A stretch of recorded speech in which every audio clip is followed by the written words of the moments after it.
Good afternoon. I'm Pat Living with the Department of Health and Social Services and your moderator for the COVID-19 update for Tuesday, September 7th. We are joined today by the Yukon's Premier, the Honourable Sandy Silver, and the Yukon's Acting Chief Medical Officer of Health, Dr. Catherine Elliott. Our sign language interpretation is provided by Mary Thiessen. Our French language translator, André Boursier, is not with us today. Following our speakers, we will go to questions from reporters both in the room and on the phones. We will call you by name, and you will each have 2 questions. Premier Silver? Thanks, Pat. And thanks, everybody, for joining us. We're broadcasting live from the traditional territory of the Kwanlaa First Nation and the Ta'an-Quachin Council. It's really good to be here with Dr. Catherine Elliott to provide you with a COVID-19 update. The Yukon is doing well, which I'm happy to share. Our students have successfully returned to a near normal year in classrooms. Our civil state of emergency has ended, and cases of COVID-19 have stabilized. Last week, Dr. Elliott declared an outbreak at the Copper Ridge Place long-term care home. Apart from one resident and one staff member, all other tests have come back negative, and we are confident that the situation is contained, and we remain in a very good position there. Thankfully, more than 95% of residents at the long-term care are vaccinated. I know Dr. Elliott will have more to share with you about this and also the current status of COVID-19 in a moment. Getting vaccinated remains the best way to protect yourself and your fellow Yukoners from COVID-19. Our overall vaccination numbers continue to increase. This is exactly what we want to see happening. Thank you. Thank you to all Yukoners who have rolled up their sleeves. 83% of all eligible Yukoners are now fully vaccinated. Now, you can still book an appointment online right now at Yukon.ca/thisisOurshot.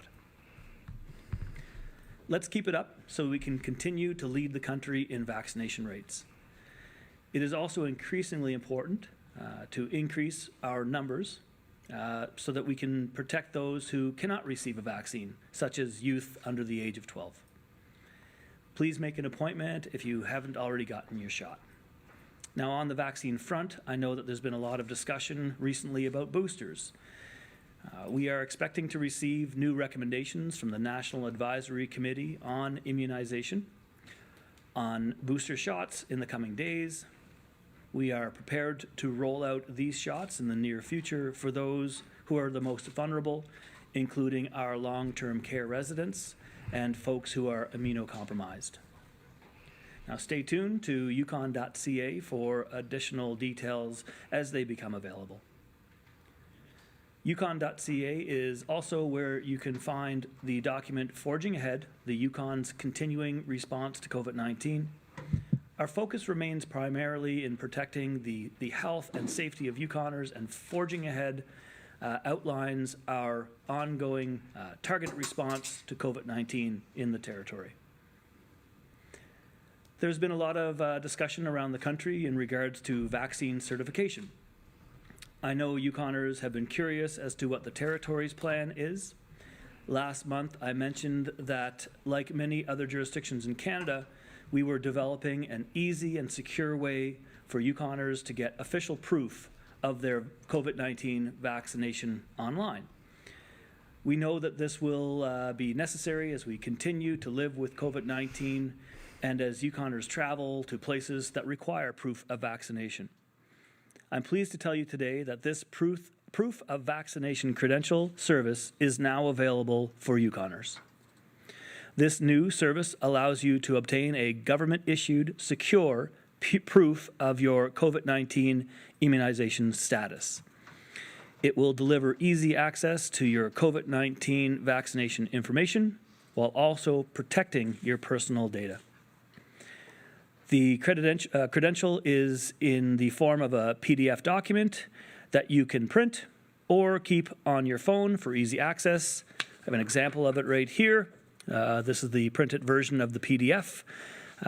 This is also a service that you can, this is an online service that you can access yourself. You can also receive the credit in person via telephone and secure mail if you're not able to access it online. This credential will support Yukoners who are traveling, moving, or are headed to places that require proof of vaccination for access. For example, proof of COVID-19 vaccination is needed when returning to Canada from traveling internationally. The credential will also be available to support Yukoners who are requested to provide proof of vaccination for various non-essential services, such as attending post-secondary institutions. Our government has been working with the federal government as they coordinate proof of vaccine credentials that are secure and standardized right across the country. The Yukon credential is designed to be integrated into Canada's national system as it's being developed. Updates to the format of any credential may be required as the national system comes on board, and we will make those updates as necessary. For that reason, Yukoners are advised to use the service only when they have an immediate need, for example, if you're traveling internationally. Yukoners can request their proof of vaccination credential online at yukon.ca/vaccine-proof. You can also access this service over the phone via the COVID-19 info line, and the number there is 1-877-374-0425. This line is open 7 days a week from 7:30 a.m. to 8 p.m. We're very pleased to provide Yukoners with a safe and secure way to access their COVID-19 vaccination credential online. The new vaccination credential is secure proof of your vaccine status and is in the format accepted in other jurisdictions and across the country. Finally, before I pass things off to Dr. Elliott, this will be our last regularly scheduled COVID-19 update. I want to thank everyone who has tuned in over the last year and a half. These meetings, these conferences have been extremely important in the results that we got locally with our vaccine rates, with helping communities get through changing times and phases. We would not be in such a good position here in the territory without the vigilance, the compassion of Yukoners. So thank you very, very much for tuning in to these updates. We've been very grateful to have the audience. We will continue to provide all of the latest information to Yukoners on yukon.ca, including daily case counts. However, as our case counts continue to decline and our vaccination numbers climb, there is no longer a need for these updates on a regular basis. Now, we will not plan to host any more until the need arises. And if the need does arise, we'll be back here online. If the situation changes, we will be here to let you know the details, basically. So with that, thank you, everybody. Really appreciate it. And I'll hand it off now to Dr. Elliott. Thank you, Premier Silver. Good afternoon, everyone. Bonjour à tous. I'd like to acknowledge that I'm speaking from the traditional territory of the Kwanlin First Nation and the Ta'an Gwich'in Council. The last time I spoke to you, we had 36 active cases in Yukon. I'm pleased to say that today there are 22 people with active COVID in Yukon. We are seeing a slow decline, with our 7-day rolling average of active cases dipping below 30 2 weeks ago and remaining below 25 since September the 1st. We're seeing a consistent pattern of transmission between people within Yukon who are not yet fully vaccinated. COVID-19 is spread when people are in close contact with each other, not wearing masks, perhaps having a conversation or sharing dinner, and it's mainly spread amongst those who are not yet vaccinated. This can occur both within Yukon or when people are traveling outside Yukon and return with an infection. Sometimes people with symptoms decide to have these close encounters, thinking it's just a cold or a sore throat or something like that, and sometimes that leads to spread. Our numbers show us that most people in Yukon are being careful. They're getting tested and isolating themselves when they're sick. and this is what we need to continue. We continue to monitor a few situations. The outbreak announced at Copper Ridge Place was related to a patient who was transferred from Whitehorse General Hospital. We've not seen any more cases related to these two, and the situation was rapidly contained by the rapid identification and response by the staff at Copper Ridge Place and the ongoing management in collaboration with YCDC and our medical officers of health. These are the first 2 cases in long-term care that we have had in the entire pandemic. They occurred on a single unit within this home, and there's not been further spread. As is routine, we will continue to closely monitor the situation, and the absence of new cases, despite widespread testing and screening, gives me confidence that this has been contained. All visitors in Copper Ridge Place can follow the guidance they've received, as visiting in most of the facility has not at all been interrupted. The outbreak among those with unstable housing in Whitehorse that began in the shelter is also now a stable situation, as is the situation in Ross River. We're in a good place now, and we are ready should we have more cases or clusters or even outbreaks. We face many turns in the road, and we have and will continue to take the necessary precautions and the necessary steps with what's ahead. What's ahead depends on a number of different factors. As our own gamma wave has subsided, there has been a delta wave rising in several parts of Canada, most notably in Western Canada. In Western Canada, we're seeing case counts rise with this delta variant. Delta, as many of you know, is a strain of COVID-19 that spreads more easily, and we're seeing this reflected in very high case counts, particularly in regions with lower vaccination rates. This past week, Dr. Teresa Tam presented a national models that demonstrate how important it is for everyone who's eligible to get vaccinated. The common messages were echoed by Dr. Henry as she examined the models in BC. There are 2 really important points that came out of that presentation and that data. The first is that Delta wave would have been much worse had there not been a substantial portion of the people vaccinated. The second is that vaccination, even in the midst of their wave, can make a difference. Even a small increase in the percentage of people vaccinated can make a big difference in this spread, in limiting the spread of COVID-19. In Yukon, as in the rest of Canada, we do see transmission of COVID-19 from those who are unvaccinated to those who are unvaccinated, and this is what drove transmission in our own gamma wave. We also see, and it's much, much less often, but spread from those who are unvaccinated to people who are fully vaccinated. This is much less common because vaccines work. Vaccinated people are like a fire break in a forest fire.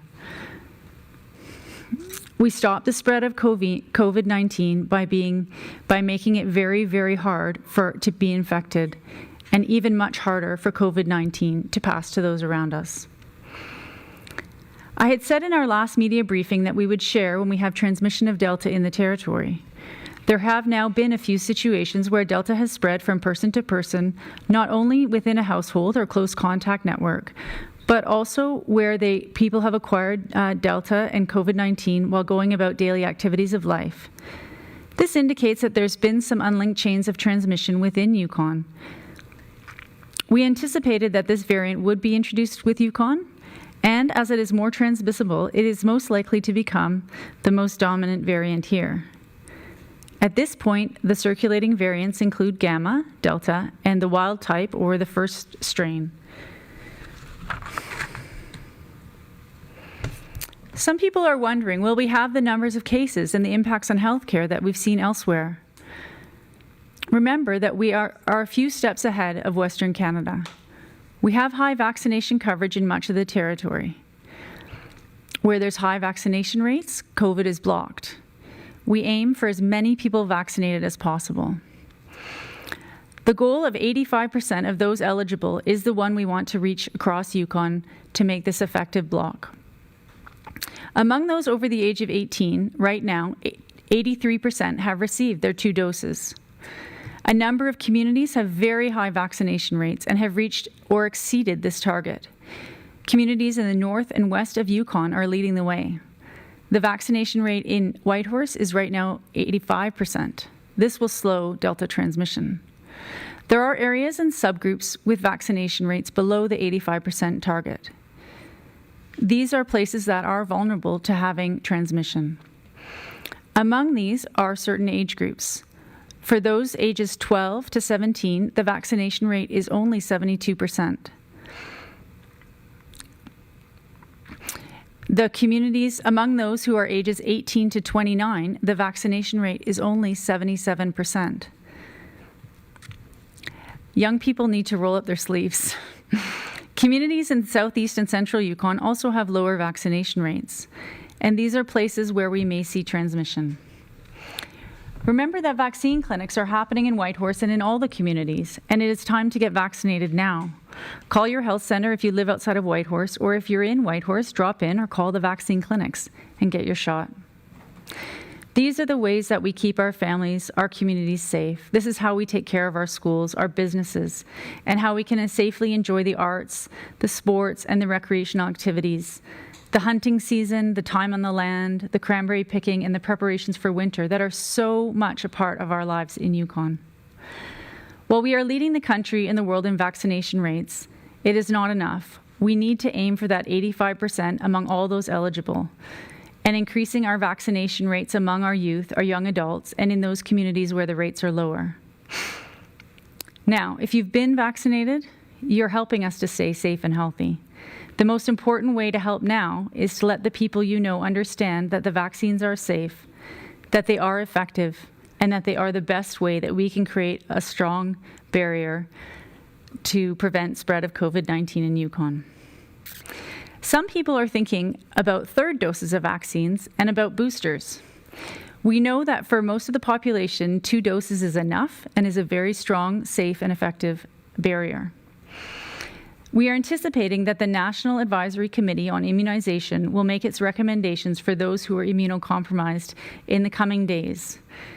This recommendation is about a third dose of vaccine for those who are immunocompromised because the first 2 doses, the immunity does not take in the same way it does for those who have normal, intact immune systems. In Yukon, we're watching closely, and I will make recommendations in line with NACI that suit the Yukon context.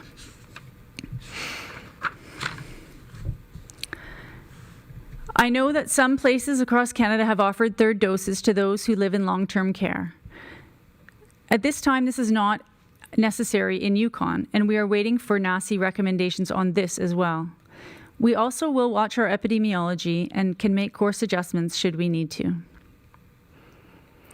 At this time, here are some important ways that we can all stay healthy and safe. If we think about COVID-19 like a wildfire that spreads from person to person as a wildfire spreads from tree to tree, it needs fuel, and that fuel is people without immunity, those who are not yet fully vaccinated. The most effective way to stop COVID-19 is to take that fuel away and become immune by getting vaccinated. It will take as many of us as possible to get our shots. Some may ask why we may need other measures, masks and so on. We need these mainly because there are so many who are not yet vaccinated. We do know that COVID can rarely spread from and to vaccinated people, but it's much less common. And if you're vaccinated, you're many times less likely to get infected and even less likely to get really sick and require hospitalization if you do. If you're vaccinated, you're part of the solution. Even for those who are vaccinated, and especially for those who are elders, those who are seniors, immunocompromised, there are several other ways we can keep ourselves safe. The layers of protection that we all know so well and that have helped protect ourselves through this time. Some people, for example, are thinking about wearing a mask. When I go out and about, I see many people wearing masks. Masks are a good choice in areas where transmission is high or the potential is high to protect those who are vulnerable to severe disease and prevent transmission to others. These places are indoor, crowded spaces when the people around you are people who you don't normally socialize with and they're close together. It's a good idea to keep your hands clean by washing them regularly. I think we all know how to do that now. When you're out and about, follow the guidance in healthcare settings, workplaces, businesses, and schools. Check in with communities and First Nations governments about any recommendations prior to visiting communities. And stay connected and support others by listening and sharing as we travel through this pandemic together and move towards endemic. There have been challenges and times of uncertainty. There have been losses. And through it all, we have found the ways to stay connected and to support each other. We are an inclusive people in Yukon, and let's stay kind and respectful as we walk this path together. It's an honor to be here on the last regular update. I want to thank Premier Silver, thank Dr. Hanley, and thank all of you who have tuned in and stayed informed throughout it all. Thank you, Shonitan, Gonilchush, Masicho, and merci. I'm happy to take any questions. Thank you, Premier Silver. Thank you, Dr. Elliott. We'll go now to Haley, Yukon News. Thank you. My first question was just to clarify the outbreak at Copper Ridge Place. I missed that detail there. Was it the client who tested positive? Was that someone who had been transferred from the hospital or was transferred to Whitehorse Hospital? The person was transferred from Whitehorse Hospital to Copper Ridge Place, yes. Okay. Is the assumption that they received, or was the transmission took place in the hospital or beforehand? The best epi we have at this time is that the transmission took place in hospital, so measures were also taken in hospital, and we've had no further cases in the hospital. Okay, yeah, thank you. My other question had to do with the vaccine verification. We've seen in other provinces, of course, in BC and Ontario, that those documents are going to be required to do a lot of activities. Do we foresee that happening at any point in the Yukon? The government doesn't currently require proof of vaccination for access to programs or services or to serve as an employee. We are leading the country in vaccination rates, which is very helpful, and there's not currently a need for any vaccine mandates at this point. But again, with every new day and new month of this pandemic, we'll continue to monitor the situation and follow the recommendations of the Office of the Chief Medical Officer of Health.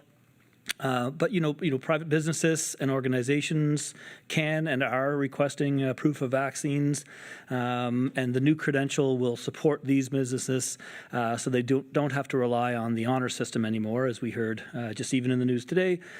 So most importantly, this is a service that a service for Yukoners, and it's up to the individual to decide if they wish to share their proof of COVID-19 vaccination credentials. Thank you. We'll move now to John, CKRW. Hi. So in regards to these vaccinations, I actually went through the process, vaccination documents. I went through the process, and there was the option to have it digitally downloaded or mailed to your address physically. Is there going to be any discrepancy between the two? Should one person prefer to have it physical versus digital? What if some places only want the digital document versus the physical? Yeah, it's hard to tell on the other end what businesses are going to require, but again, we're just basically offering the alternative. Some folks don't have the ability to get to something digital, and so to be able to offer that mail-in service is quite important for us. So there is a time-sensitive nature there too. I mean, if it's put in the mail, then you got to wait for the mail to arrive. Whereas if you went online now, as you know, you'd get that credential immediately. If you have some other medical information or other information that you didn't provide that you need to provide, that might slow you down. But for most people who have gone through the process, have their certification already, it's a quick digital copy that you'll get right away. Do you have another question, John? I do. This might have been mentioned earlier, but I'm just hoping we could put a little bit of a lens on it quickly. What exactly about these documents falls in line with standardization around the country and even the globe? Is there something specific about the format that allows this to be, I guess, an appropriate form of documentation? Or is it just the mere existence of the document? A little bit of column A, a little bit of column B. I think we've known from the early days during the playoffs, for example, folks wanting to go to watch their hockey teams in those arenas that were allowing people in. That particular organization had to come up with some kind of method, right? And so what Yukon has always been arguing is, at the Council of the Federation with the other premiers, is COVID is going to discriminate, and we have an obligation to provide a certification that has less ability to be fraudulent, that is standardized right across Canada, so it's recognized. And so that's what we've done, is we've worked in coordination with others, but I know that there's certain jurisdictions right now where they're kind of going it alone. We keep on urging the jurisdictions in Canada that the easier this is, to have a standardized certification process right across the country, the easier it is going to be for Canadians to use this, to upload to those apps that the federal government are going to use for international travel. But also, again, if you're going to a hockey game or if you're, traveling, being able to use something that's going to be recognized and taken right away. That's the goal, and we've accomplished that. Thank you. We'll move to Tim, Whitehorse Star. Yes, good afternoon. Can you hear me? Yes, we can, Tim. Go ahead. Okay. First question is probably for the Premier. So these new certificates that are coming out are basically vaccine passports. And just to be clear, they will be accepted in other parts and jurisdictions of Canada to travel? Yeah, so that's the ultimate goal, is that we're going to be able to get this certified and usable right across the country. There are certain jurisdictions that have gone their own way that currently they haven't gotten to the process of accepting certification from other jurisdictions, but that will get worked out. We can't guarantee that it will be accepted everywhere across the international world because standards are still emerging at this time. The Government of Canada is working very closely with other countries to develop a standard when it comes to country in a global sense, and that's what we as the premiers are trying to do on a more regional approach inside of Canada. If needed, we'll be updating the Yukon credential format we'll be continuously updating that to make sure that we meet any new standards as they come into process. You may need to request a new credential if status and standards change. But, Yukon, BC, with our modern digitized systems are really leading Canada, and it's nice to have this proof of vaccination for our jurisdiction. We'll be working out some of the other areas which this isn't accepted in yet, but I can see that coming online very, very, very soon. Thank you. Do you have a second question, Tim? Yeah, it's more of a follow-up. Just want a clarification of that first one. So if I was to go download this proof of vaccination now, and I wanted to travel to another part of Canada, would that jurisdiction accept it? Or are you going to provide a list of jurisdictions that will accept it? Yeah, so it will be accepted. I mean, right now there's lack of certification. Right now all those jurisdictions are accepting, just your regular card when you're traveling. This is going to be a verification system that's going to be standardized. That verification system, we still have to work out some bugs with some of the jurisdictions that have gone alone. There is a technical briefing for you folks at 3:30 as well, so more information on that. But, right now, is it uploadable? Yeah, if you have an application that can read the Smart Health Card format, then it will be able to read Yukon's PVC. And so, as far as it being a legitimate certification, we're well up on that process. And again, if there's a jurisdiction that doesn't recognize currently, that will get worked out very, very soon. Thank you. We'll move to Nick, Canadian Press.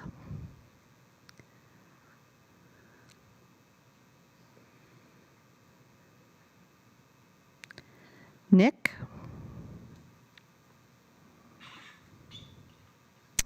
Hearing nothing, we'll check back with Nick later on. We'll move to Danielle, CBC.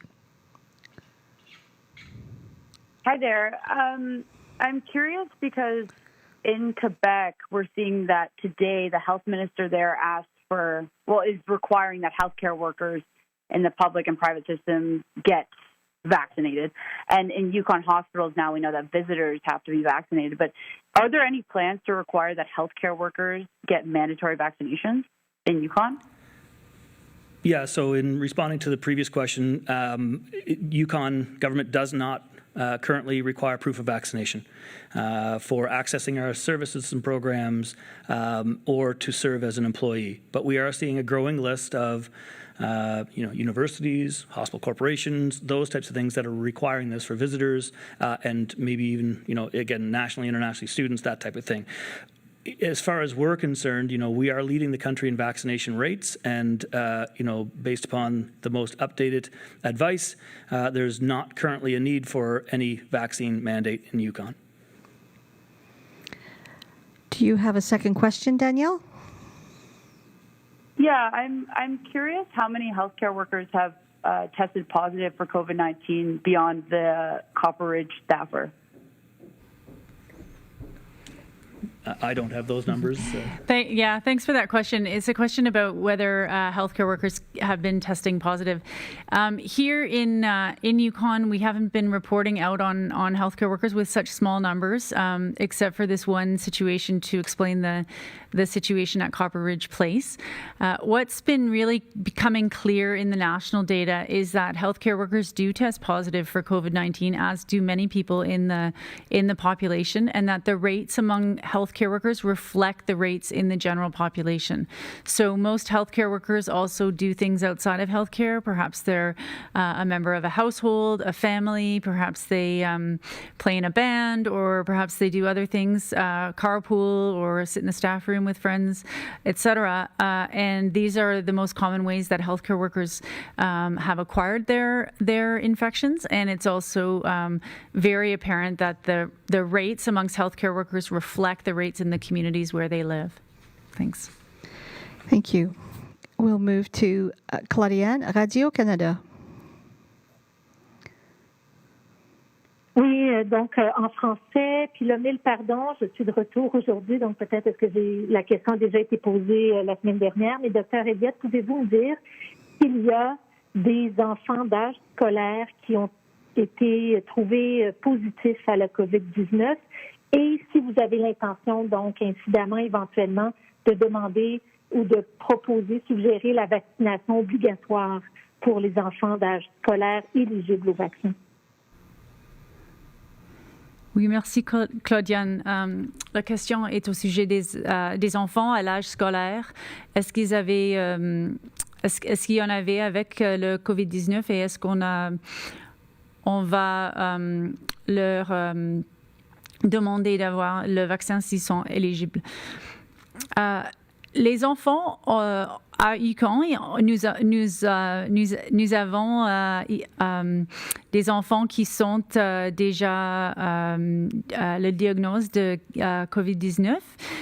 Il y en avait et les nombres, parce que les enfants sont des membres des familles, ils sont partie de notre société et le numéro des enfants, c'est vraiment une réflexion de l'activité de COVID-19 dans notre société. Et c'est si on avait activité aux communautés, on va évidemment avoir des enfants qui sont devenus infectés. Et quand on n'avait pas beaucoup d'activités, on n'a pas beaucoup des enfants qui sont infectés. Le meilleur méthode de protéger les enfants, c'est que leur famille devienne vaccinée ou même qu'ils deviennent vaccinés s'ils sont éligibles. Les 12 à 17, on a beaucoup de vaccins qui sont disponibles aux cliniques, aux communautés et aussi ici à Whitehorse. Et ça, c'est la meilleure technique de protéger les enfants. Quand on regarde les questions de si les vaccins c'est mieux de les mandater ou s'ils sont nécessaires avec comme une certification pour aller à l'école ou bien aux choses comme ça. Pour nous, en santé publique, c'est vraiment le balance entre les droits des individuels et le droit de la société. Et ça doit être vraiment une situation où on peut exposer des gens qui sont très vulnérables avec ça. Ce balance pour les enfants, c'est pas là, et c'est pour ça qu'on n'a pas arrivé à cette conclusion. Merci. Dr. Elliott, may I ask you to repeat that in English, please? Oui. I thought that was coming. The question that Claudiane asked, which was a very interesting question, is have we had children in Yukon who have had COVID-19? And are we thinking about mandating vaccines for those children who are eligible so they can attend school? In Yukon, we have had COVID-19 in many people, including children, and the numbers amongst children reflect the numbers in our societies. So when we have an increase in cases, some of those cases live in households or have occupations or community associations with children, and children become infected. We know COVID-19 is spread from person to person through close contact, and some of those people are children. So that is so. Yes, we have had cases among children in Yukon, and it's a reflection of the case counts. The case counts currently are low. There are 22 active cases right now in Yukon, and therefore we have very few cases among children. The question. The best way to protect children going to school or on sports teams or in communities, is for they themselves to become eligible. And if you're between the ages of 12 to 17, most people, the vast majority are eligible to be vaccinated, and you can get your vaccine at your community health center during a clinic or at the Whitehorse Clinic, either drop-in or by appointment. The other way, for those who aren't eligible, maybe they're too young, for example, is for the families and the people around them to become vaccinated. This way you create a barrier of protection around those children in order to protect them from becoming infected. So vaccination is really the best way to protect our children. When we look at whether we should mandate a vaccine in a certain setting, in public health, we consider a number of factors and ethical factors. One of them is the individual rights, the rights of the individual, and another is the rights of the collective or the group. So a good example is drinking and driving. People have an individual right to decide to drink alcohol. We also have a feeling in society that we should keep society safe and keep a civil society. It's been decided that people should not be drinking while driving because they put others at risk, despite that infringement on their individual rights. For vaccination, this is a topic that's being debated widely nationally, and we are also watching closely and looking closely here. At this point, we do not recommend mandatory vaccination in Yukon for any populations. We are looking closely at this question, and things may change if the epidemiology change, the science change, the balance of risks change. Children mandating a vaccine in a school setting is a tricky business because children generally don't have severe outcomes, and so that balance is not one where we would jump to mandatory vaccination. We have very high rates of vaccination in Yukon. We continue to have high rates, and we continue to have people rolling up our sleeves. That is the way for us to get vaccinated, and let's just keep doing that. If you've been vaccinated, please talk to your neighbors, your friends, and other people about it, about the importance of this. And also, please listen to their concerns and help them find the information they need. Maybe it's with their family doctor, or maybe they need to talk to a public health nurse. Please help people get to the information they need and make the right choice. Thank you. Thank you. Avez-vous une autre question, Claudiane? Oui, merci. Donc, un petit peu sur la même veine, mais avez-vous l'intention, Dr. Elliott, éventuellement, de recommander au gouvernement l'utilisation obligatoire du passeport vaccinal pour pouvoir profiter de certains services restaurants ou autres, ou encore de pouvoir entrer au Yukon? Est-ce que ça fait partie des recommandations que vous envisagez maintenant qu'on a un outil là, pour avoir la preuve vaccinale? Merci. Les questions des passeports vaccinaux obligatoires pour aller au restaurant ou bien au business et tout ça, c'est une question qui est sur grand débat autour du Canada maintenant, avec les risques dans d'autres parts sont différents qu'ici. Maintenant, je recommande pas le passeport vaccinal pour les services comme restaurant, etc. Et aussi, je vous dis que tous les services essentiels sont des services qui sont protégés et qui sont conservés pour tout le monde. On arrivera à des recommandations qui sont basées sur notre propre épidémiologie ici. Et si ça change, on vous dira. Merci. Oui, en anglais. So the question was about whether we're going to require vaccine passports for people to go to restaurants and businesses and other services. This is a question that's being widely debated across Canada, and different jurisdictions, based on their own balances of risks, are making different decisions on this one. Here in Yukon, at this time, I do not recommend the use of mandatory vaccine passports for these types of services. And I also want people to be reassured that your vaccine status will never impede you from seeking the health care that you need and getting essential services. If the balance of risk here changes, where we look at vaccine passports for non-essential services based on risks of those services or other factors, we will let you know. It is something we're watching actively, and at this time, I'm happy to say we don't require vaccine passports. The best thing to do here in Yukon, we have high vaccine rates, but we have a number of groups with lower rates: youth, young adults, certain areas of the territory.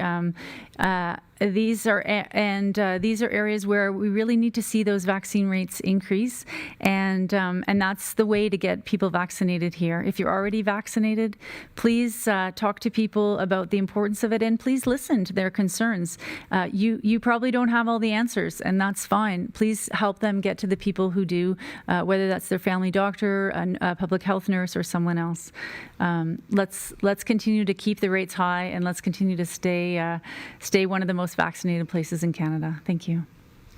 Thank you. We'll try Nick, Canadian Press, one more time.